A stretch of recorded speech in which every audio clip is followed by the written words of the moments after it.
ನಿನಗೆಲ್ಲ ಹೇಳ್ತಿರೋದು ಏನ್ ನೋಡಕತ್ತಿಲ್ಲ? ಅದು ಅದ್ರ ಕಡೆ ಆಯ್ತಾನಲ್ಲ ಫ್ಲಾಟು 20 ವರ್ಷ ಕೆಳಗಡೆ ಬರೀ 10,000 ಅದು.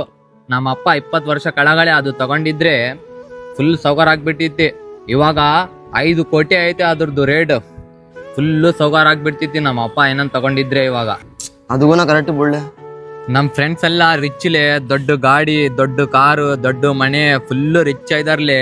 ನನ್ ಮುಂದೆ ಬಂದು ಬಿಲ್ಡಪ್ ಹೊಡಿತಾರ್ಲೆ. ನನ್ಗೆ ಬಹಳ ಬೇಜಾರಾಗ್ತದ ಅದ್ ನೋಡಿ. ಲೇ ನಿಮ್ಮಪ್ಪ ತಗೊಂಡಿಲ್ಲ ಏನಾಯ್ತ್ಲೇ? ನೀನ್ ತಗ. ಎಲ್ಲಿನಿಂದ ತಗೊಂಡ್ಯಾಲೆ? ಬರೀ 10,000 ಸ್ಯಾಲ್ರಿ ನಂದು. ಕರೆಂಟ್ ಬಿಲ್ ಕಟ್ಟಬೇಕಾ, EMI ಕಟ್ಬೇಕಾ, ಮನೆ ಖರ್ಚೆ ನೋಡ್ಬೇಕಾ, ನನ್ ಖರ್ಚೆ ನೋಡ್ಬೇಕಾ? ಹೆಂಗಾಗ್ತದ್ಲೆ ತಗೊಳಕ್ಕೆ? ಈ ಸೈಟ್ ಎಲ್ಲ ನಿಮ್ದೇ ಆಗ್ತದ. ನಾಳೆ ಬಂದ್ಬಿಟ್ಟು ರಿಜಿಸ್ಟ್ರೇಷನ್ ಮಾಡ್ಕೊಡ್ತೀನಿ. ಈ ಜಾಗ ರೇಟ್ ಎಷ್ಟು ಕೇಳಿ ನನ್ನ ಮಗನ ಹೆಸರು ಮಾಡಮ್ಮ. ಸರ್ ಅದೇ ಜಾಗ ಎಷ್ಟೈತೆ ಸರ್ ರೇಟ್ ಇದು? ಈ ಫ್ಲಾಟ್ ಅಣ್ಣ ತಗೊಂತೀರಾ 10,000 ರೂಪಾಯಿ. ಇಲ್ಲ ಸರ್ ಸುಮ್ಮನೆ ಕೇಳ್ದಂಗೆ. ಆಯ್ತಾಯ್ತು ಹೋಗ್ರಿ.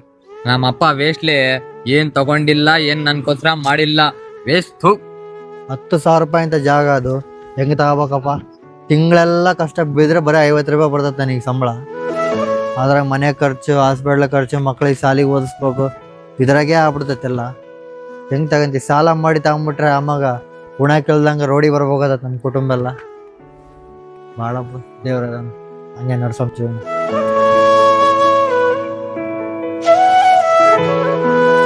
ಫ್ರೆಂಡ್ಸ್, ನಮಗೆ ಬಂದಿರೋ ಕಷ್ಟನೇ ನಮ್ಮ ಅಪ್ಪ ನಮ್ಮ ಅಮ್ಮಗೂ ಬಂದಿರುತ್ತೆ. ಅಪ್ಪ ಅಮ್ಮನ ಈ ಥರ ಬೈಯೋದು ಸರಿನಾ ತಪ್ಪಾ? ಕಮೆಂಟ್ ಮಾಡಿ.